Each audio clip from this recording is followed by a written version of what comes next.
Dear teachers, welcome to JS in English Learning.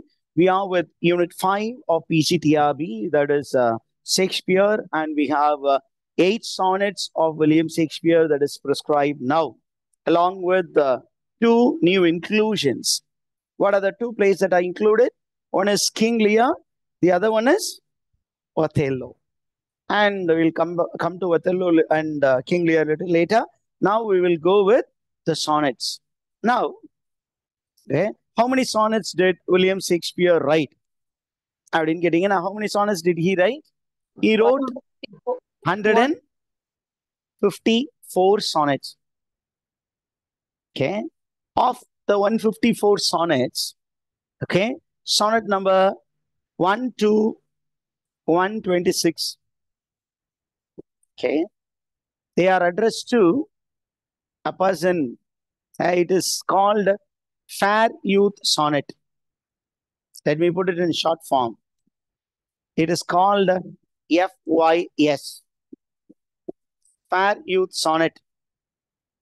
He is addressing to a young man who is really very beautiful. Handsome nu சொல்லணும், ஆனா இங்க beautiful தான் சொல்ற மாதிரி இருக்கு.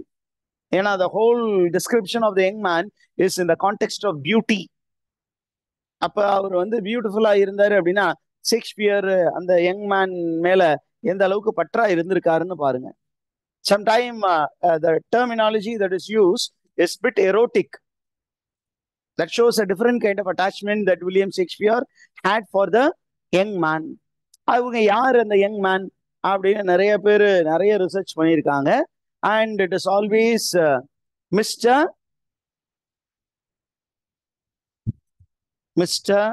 W.H. And people say that it must be one of the benefactors of William Shakespeare. சரி, யாரு sir அந்த பெனஃபேக்டர், அவங்கள பத்தி கொஞ்சம் சொல்லுங்களேன் அப்படின்னு நீங்க என்ன கேட்டீங்கன்னா நமக்கு அதை பத்தி ஜேஎஸ்என் இங்கிலீஷ் லேர்னிங் யூடியூப் சேனல்ல நீங்க பிளேலிஸ்ட்ல உள்ள பண்ணி பாத்தீங்கன்னா the sources of Shakespeare and the benefactor of Shakespeare அப்படின்னு வீடியோஸ் இருக்கு. Did you get that, teachers? அந்த வீடியோஸ் கொஞ்சம் பார்த்துருங்க. இப்போ நம்ம 154 சானட்ல the first 127 sonnets are called Fair Youth Sonnet. Is idea clear? Yes, sir. Shall we proceed further? அந்த 1 to 126ல இன்னொரு categorisation இருக்கு. என்ன அப்படின்னா the first of the 126ல 1 to 17 are called procreation sonnet. It is called procreation sonnet.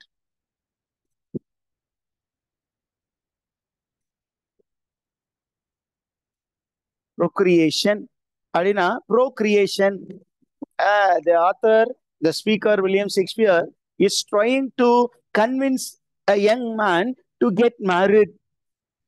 கல்யாணம் பண்ணிக்கடா, கல்யாணம் பண்ணியதான் வாழ்க்கைக்கு அர்த்தம் இருக்கும், அப்பதான் லைஃப் வந்து ஹார்மோனியஸா இருக்கும், இல்லைன்னா it will be disharmony. How beautiful it is to get married. ஆனா அந்த யங் மேன் வந்து he is unwilling to marry. ஏன் அப்படி சொல்றேன்னா the young man is bit narcissistic.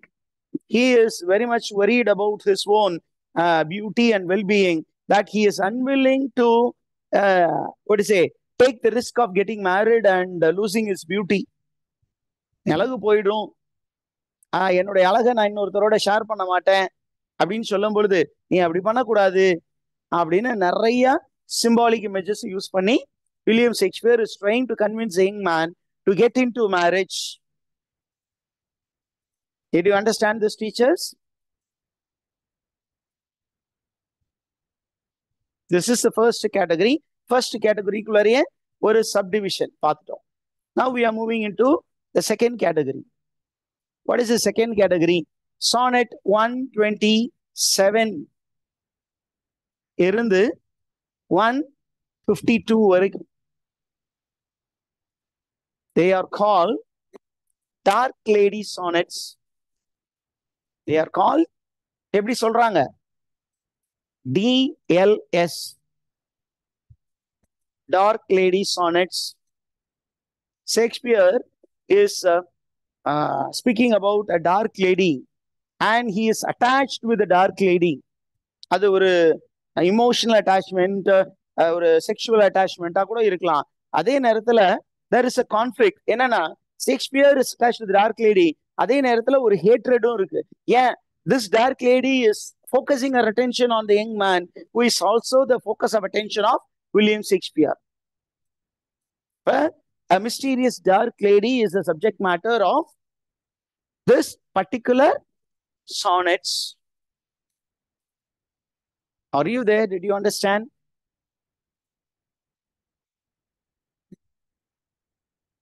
And the third group ரெண்டு sonnets தான். என்ன sonnet? 153 and 154. These two sonnets are called Greek sonnets because you find in these two sonnets William Shakespeare was making allusion to the classical deities. One goddess of love, Venus, and Venus உடைய son Cupid, a person with tiny wings, and the love god. அவங்க ரெண்டு பேரை பத்தியும் ரெண்டு sonnets எழுதியிருக்காரு. Shall we move further? ஏதாவது doubt இருக்கா?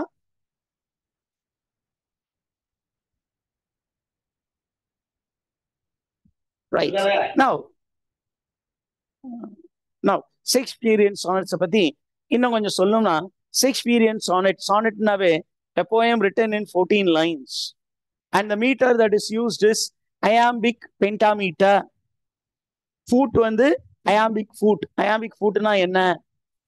Unstressed syllable followed by stressed syllable. Sir எனக்கு புரியல அப்படின்னு கேட்டீங்கன்னா, ஓகே, ரெண்டு சிலபிள் வேர்டு, அதுல ஃபர்ஸ்ட் சிலபிள் எப்படி எழுதுவாங்கன்னா ப்ராசடியில கேபிட்டல் எழுதுவாங்க. டும் தா ஸ்மால் லெட்டர்ல எழுதுவாங்க. அப்படின்னா என்ன அர்த்தம்? எது கேபிட்டலைஸ் பண்ணப்படுதோ, okay, whatever is written in capital is to be given more importance. அதை நல்லா நீங்க ப்ரொனவுன்ஸ் பண்ணணும்.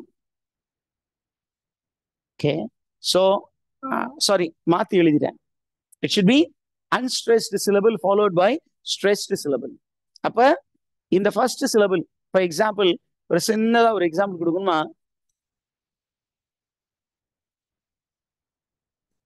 to strive. நீங்க ஒரு ஃபேமஸ் போயம் இருக்கு. What is the poem? யுலிசிஸ்.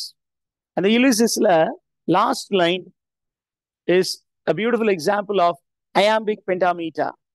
Strive, seek, find, not, yield. Okay, ஆனா முன்னாடி என்ன இருக்கும்? டூன்னு இருக்கும். ஆனா to strike, to seek, to find, to not, to yield அப்படின்னு சொல்லக்கூடாது. என்ன பண்ணும்? அந்த to is not to be pronounced. Instead, we give focus only on the second syllable. Strive, seek, find, not, yield, and is not. This is called iambic pentameter. And the rhyme scheme of William Shakespeare's sonnet AB AB, CD CD, EF EF, G G. This is Shakespearean rhyme scheme for the sonnet. Are you with me, teachers? Idu purindada?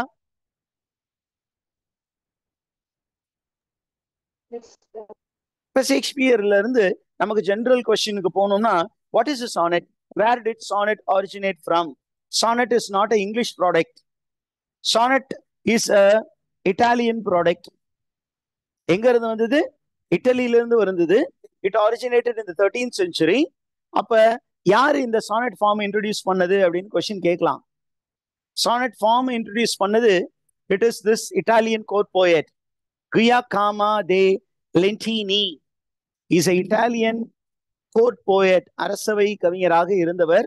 அவர் தான் இந்த sonnet ஃபார்மை என்ன பண்ணாரு? முதல் கண்டுபிடித்தார். 14 லைன்ல poem எழுதலாம் sir அப்படின்னாரு.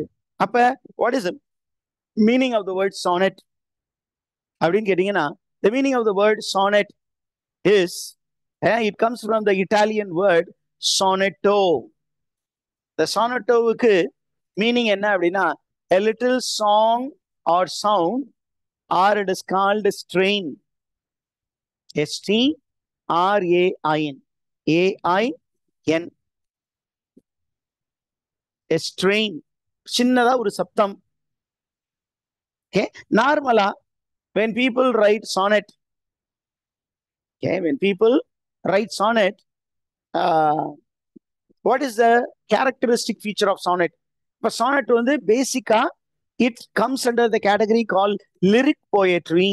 L-Y-R-I-C. According to Aristotle என்ன சொல்றேன்னா lyric poem is highly musical. It can be set to music. It is always accompanied. Lyric is always accompanied by the musical instrument lyre or the lute. அதை accompany பண்ணி ஒரு அதை வந்து ஈஸியா நீங்க என்ன பண்ணலாம், ஒரு பாடலாக மாற்றி விடலாம். இன்னைக்கு எழுதக்கூடிய எல்லா கவிதையுமே லிரிக்குன்னு தான் சொல்றோம். லிரிசிஸ்ட் அப்படின்னு ஒருத்தர் சொல்றோம், கவிஞர், பாடலாசிரியர் இங்கிலீஷ்ல என்னன்னு சொல்றோம், லிரிசிஸ்ட். அவர் கவிதையை தான் எழுதுறாரு, அதை அப்படியே பாட்டா மாத்திடுறாங்க. சரியா? Did you get that, teachers? அதற்கப்புறம் the major theme or the major subject matter of a sonnet என்ன அப்படின்னா love or about nature. Are you with me? Did you understand these concepts? Yes, sir. இதற்கு அப்புறம் இந்த sonnet form வந்து introduce பண்ணது Giacomo di Lentini. இது வந்து நீங்க போய் டக்குன்னு பார்த்தோன்னு கிடைக்காது, ஆனா இன்ஃபர்மேஷன் நம்ம கேதர் பண்ணி கொடுத்துருக்கிறேன். ஆனா இந்த sonnet form யாரோட போய் செட்டில் ஆயிடுச்சு அப்படின்னா somebody made it very popular, made known this form to the world. யாரு அப்படின்னா பெட்ரார்க்.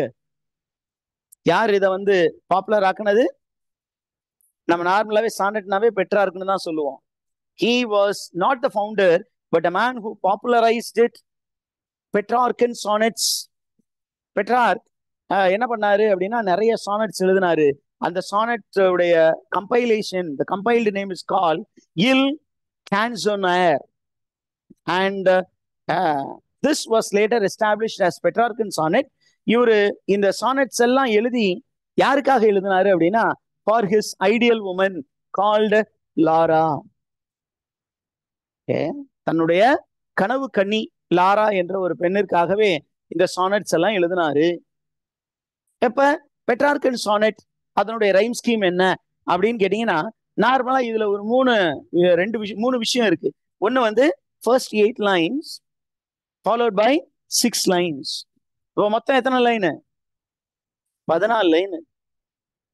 8 லைனுக்கு பேர் வந்து octave. It is called octave.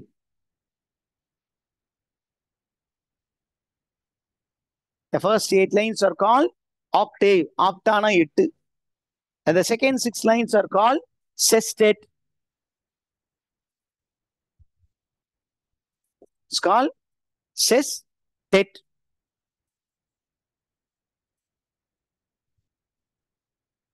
இடையில வந்து இந்த 8வது லைன் முடிச்சு அந்த 9வது லைன் போற இடத்துல there is a turn. It is called turn. A sharp turn of thought. இங்க ஒரு பிரச்சனை, ஆக்டேவ்ல ஒரு பிரச்சனை பத்தி பேசினார்னா அந்த பிரச்சனையில இருந்து சொல்யூஷனை நோக்கி ஒரு பயணம். That is called turn. அதுக்கு சரியான வேர்டு இட் இஸ் கால்ட் வோல்டா. இங்க இருக்கு பாருங்க, ஆக்டேவ் அப்படின்னா 8, அப்புறம் அடுத்த 6 செஸ்டெட், ஒரு தீமேட்டிக் ஷிஃப்ட் இருக்கும், அதுக்கு பேரு வோல்டா. இங்கிலீஷ்ல அதுக்கு பேரு turn. It is also known as caesura. அதுக்கு இன்னொரு பேர் என்ன? செஷூரா. செஷூரா, CAESURA. just get to know it. அப்ப அவருடைய ரைம் ஸ்கீம் என்ன அப்படின்னு பாத்தீங்கன்னா இங்க இருக்கு பாருங்க ரைம் ஸ்கீம். ஆக்டேவுக்கு இந்த ரைம் ஸ்கீம் ABBA ABBA. இந்த பாருங்க ஒரு 4 லைனுக்கு அப்புறம் 5வது லைனு எண்ட் ரைம் வந்து ஒரே அந்த வேர்டு வந்து ரைம் பண்ணும், ABBA ABBA. ஆனா அந்த செஸ்டெட்ல வந்து 2 வேரியன்ட் இருக்கு, CDC CDC ஆர் CDE சிடிஇ. இதுதான் பெட்ரார்கன் ரைம் ஸ்கீம். சரி, இட்டாலியன் வேர்ல்ட்ல இருந்து இது இங்கிலீஷ் வேர்ல்டுக்கு எப்படி சார் வந்துச்சு அப்படின்னா அதுக்கு 2 பேர் காரணம். ஒன்று வந்து sir Thomas Wyatt, the other one is Henry Howard earl of Surrey. இவங்க எல்லாம் English court poets. Okay, Elizabethan பீரியடுக்கு கொஞ்சம் முன்னாடி வாழ்ந்தவர்கள். இப்போ இவர்கள்லாம் என்ன பண்ணாங்க அப்படின்னா they were sent on diplomatic missions to Italy. அங்க போய் பெட்ரார்கன் சானட் எல்லாம் கரைச்சி குடிச்சிட்டு வந்து they introduced it to the English world. ஆனா இங்க வந்தோம் என்ன பண்ணாங்கன்னா they changed the format. அங்க பாத்தீங்கன்னா ஆக்டேவ் சிஸ்டம் இருந்தது, இங்க they converted into 3 quatrain 1 couplet structure. ஆனா ரைம் ஸ்கீம் பாருங்களேன், ABBA ABBA அது அங்க இருந்த மாதிரியே இருந்தது. ஆனா அதுக்கு அடுத்து என்ன பண்ணாங்க, இந்த செஸ்டெட்டை மாத்திக்கிட்டாங்க, CDCDEE அப்படின்னு மாத்திட்டாங்க. CDCDன்னு ஒரு குவாட்ரைன் ஃபாலோட் பை EEன்னு ஒரு couplet. And Shakespeare's rhyme sequence இருக்குல்ல, sonnet, this is actually based on Wyatt and Surrey's rhyme scheme. புரியுதா டீச்சர்ஸ்? இதற்கு அப்புறம் ஒரு பெரிய சானட்டியர்னா யாரு இந்த உலகத்துல, இங்கிலீஷ் வேர்ல்டுல? Spenser. Spenser was also a very famous sonneteer. அவருடைய ரைம் ஸ்கீம் பாருங்களேன். அவருடைய ரைம் ஸ்கீம் எப்படி இருக்கு? A B A B interlocked quatrain. இங்க பாருங்க, இந்த லாஸ்டும் அடுத்ததும் ரைம் ஆகுது. அதே மாதிரி இந்த செகண்ட் குவாட்ரைனும் தேர்டு குவாட்ரைனும் கனெக்ட் பண்ணி விட்டாரு. E E stand out. ஆனா இங்க வில்லியம் ஷேக்ஸ்பியர்ல பாருங்க, எல்லா குவாட்ரைனும் தனித்தனியா நிக்குது. ஏபி ஏபி, இந்த பிக்கும் இந்த சிக்கும் கனெக்ஷனே இல்லை, வேற வேற. CD CD, EF EF, GG. This is how sonnet evolved. Are you there? Did you understand all these things, teachers? Yes, sir. Yes, sir. Okay. Now what's the time?